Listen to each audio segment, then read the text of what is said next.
Din partea mea, Dani Mocanu, dedic această melodie, cadou muzical pentru Dobrin Sorin de la Focșani și pentru frații CBR. O melodie care reprezintă pe toți vagabonții din România. Stau și mă gândesc prin cât am trecut, stau și mă gândesc cât am mai făcut. De la vârstă fragedă încălcam legea, că mi-am dorit să ajung cineva. Mi-au plăcut banii de când eram mic și mi-am dorit mereu să mă ridic. Și azi am bani, tot ce vreau eu, mulțumesc lui Dumnezeu.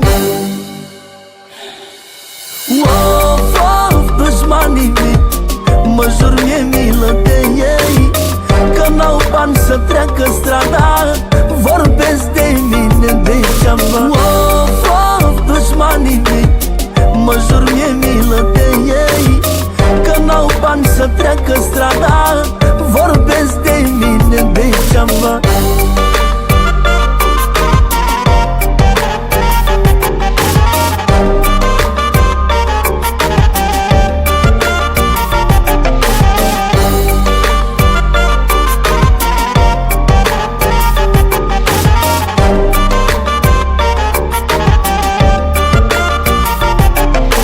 Lumea vorbește, dar mie nu-mi pasă. Stau liniștit la mine în casă, n-am anturaj cu prăduitorii, eu stau la masă doar